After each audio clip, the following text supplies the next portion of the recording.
Bismillahirrahmanirrahim. Assalamualaikum warahmatullahi wabarakatuh. Nama diberi Nur Fatia Fasiah binti Rizaimi dari PSMP P2 Ambilan Jun 2020.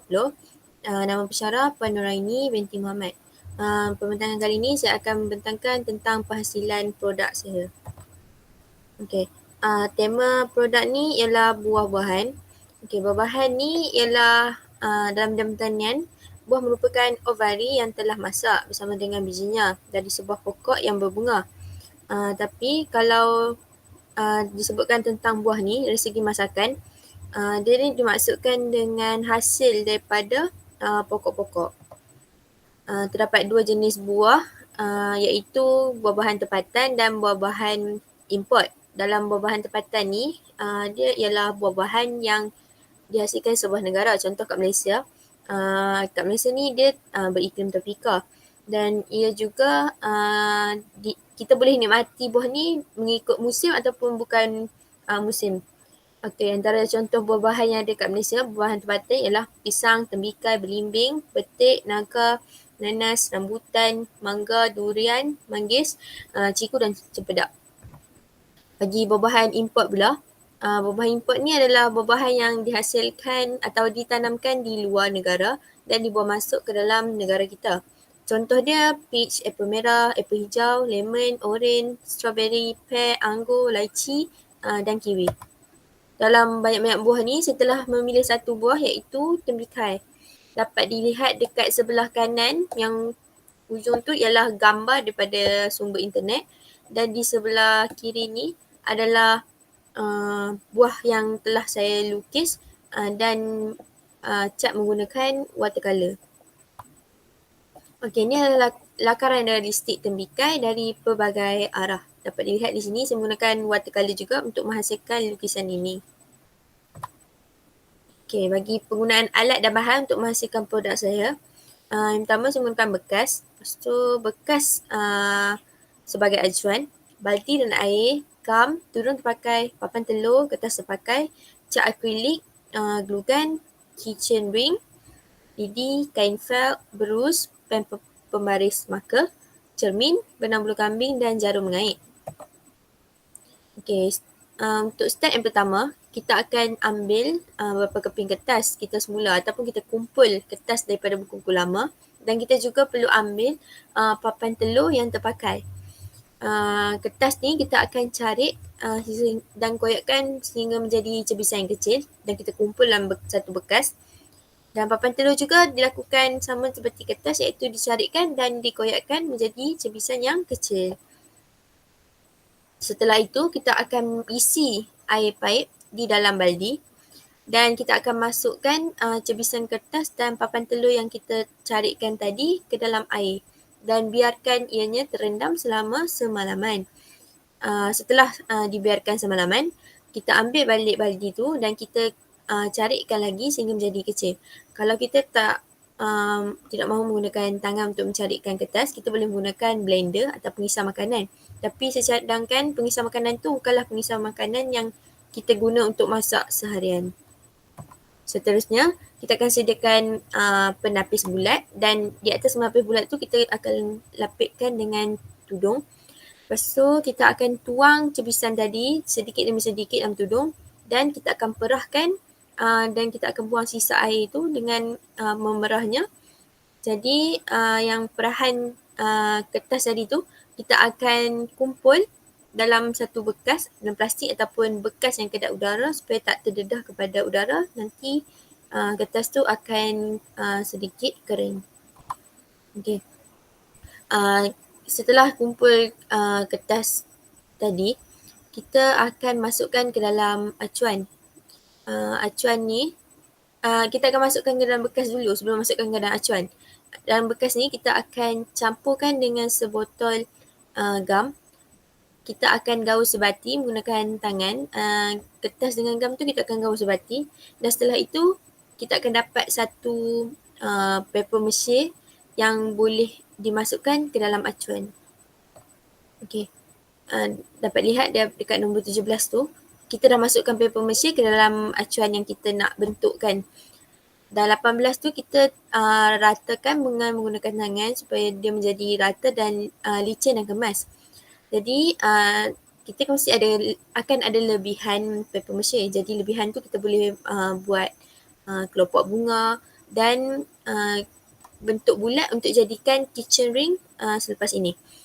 Okey, setelah siap masukkan dalam acuan dan membentuk paper mache ni, kita akan biarkan ianya kering di bawah cahaya matahari selama 2 hingga 3 hari dan bergantung kepada ketebalan paper mache ni. Okey, bila dah kering, kita boleh angkat kita punya paper mache yang dah kering tu dan menggunakan cat akrilik untuk mengecat di kawasan luar paper mache ini.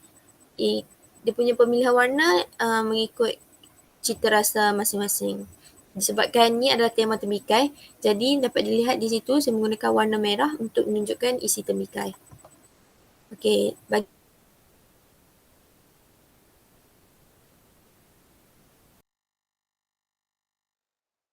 kita akan cat di sekeliling dengan menggunakan hijau dan di tengah menggunakan warna merah. Bagi kelopak bunga pula, kita akan menggunakan cat akrilik berwarna kuning. Bagi kitchen ring tadi, kita akan menggunakan bagi kitchen tadi, kita akan menggunakan kitchen ring untuk mencantumkan antara buah-buah tembikai yang terhasil. Okay, setelah itu, kelopak bunga yang kita cat tadi, kita akan lekatkan pada permukaan penutup dan tapak produk kita. Kita akan lekat menggunakan glue gun. Bagi mencantumkan penutup dengan tapak ni, saya akan menghasilkan 2 benang bulu kambing yang sama saiz. Dapat dilihat pada nombor 29, itu tali air yang saya mencantumkan antara dua paper mache ini. Okay. Untuk anyaman pula, saya menggunakan kain felt. Yang pertama sekali saya ukur menggunakan pembaris dan marker. Lepas tu saya gunting jalur untuk membentuk jalur kain felt. Saya menggunakan 2 jenis warna iaitu pink dan biru. Setelah menghasilkan jalur ni, bolehlah menganyam dan saya menggunakan teknik anyaman yang biasa. Okay, setelah itu potong satu cardboard berbentuk bulat. Cardboard tu kita letak atas anyaman dan anyaman tu kita gunting ikut bulatan yang telah kita hasilkan. Setelah itu, lekatkan anyaman pada cardboard bulatan dengan menggunakan glue gun. Bila kita dah siap lekat tu, kita akan dapat satu anyaman yang keras dan anyaman tu kita akan letak di bahagian dalam penutup. Okey, dapat dilihat dekat nombor 36 ni, itu adalah bahagian dalam dan saya melekatkan juga cermin di bahagian anyaman tersebut dengan menggunakan glue gun. Kitchen yang telah kita hasilkan tadi, saya telah menggantungkan pada bahagian benang bulu kambing. Jadi terhasillah produk bekas alat solid tembikai. Ini adalah produk dia yang saya pegang. Ini adalah kitchen tembikai. Bila dia buka, dia jadi macam ni. Okey. Kita akan lihat produk bekas alat solid melalui gambar yang telah saya sediakan. Ini adalah gambar dia yang saya telah tangkap.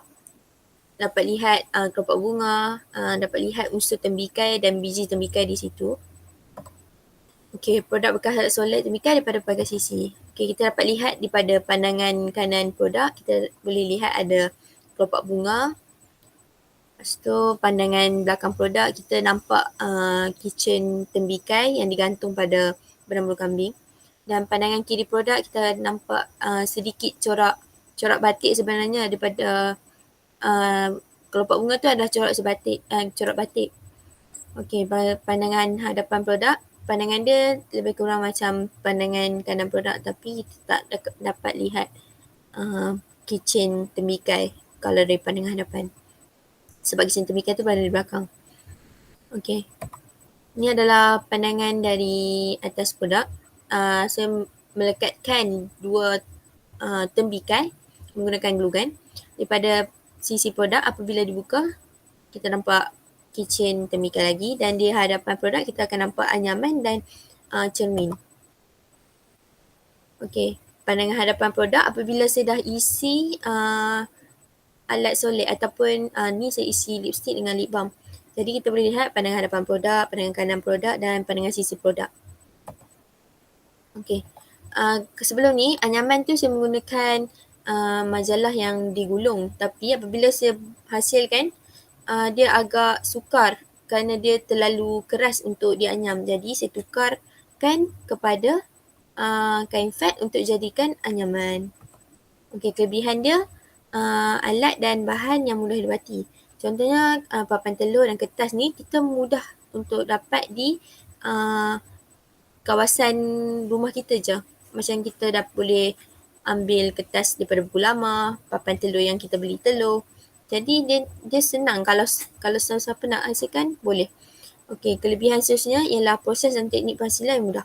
Kita perlu carik, rendam dan gaul dan masukkan dalam acuan, tunggu kering dan siap.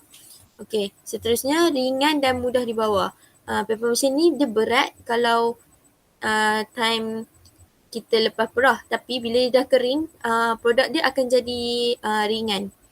Seterusnya, ni adalah kelebihan yang produk saya ada juga ialah dia dapat menjaga dan melihara alam sekitar. Sebab apa? Sebab kita recycle semula kertas dan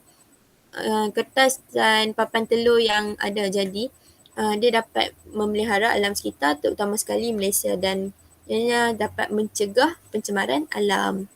Okey, yang kelebihan terakhir ialah warna dia tidak terkeluar jika terkena air. Maksudnya warna dia kalis air. Sebab apa? Sebab saya menggunakan cat akrilik daripada watercolour. Kalau guna watercolour, warna dia akan hilang bila kena air.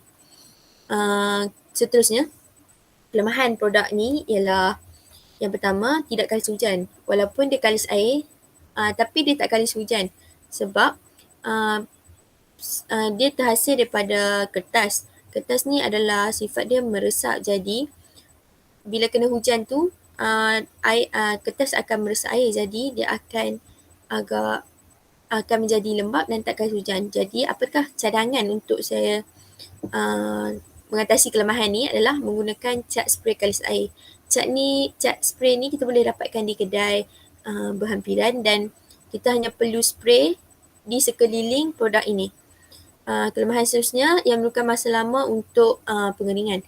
Untuk pengetahuan, apabila dia cuaca agak lembap, dia memerlukan mungkin dalam 5 hingga ke 7 hari untuk kering sepenuhnya. Tapi kalau cuaca panas, dia memerlukan 2 hingga 3 hari untuk kering sepenuhnya. Untuk cadangan, kalau kita nak memerlukan pengeringan yang cepat, kita boleh bakar dalam ketuhar dengan suhu yang rendah. Ataupun kita boleh menggunakan hair dryer untuk melakukan proses pengeringan. Okay. Setakat itu sahaja daripada saya. Sekian, wabillahi taufiq wa hidayah. Wassalamualaikum warahmatullahi wabarakatuh.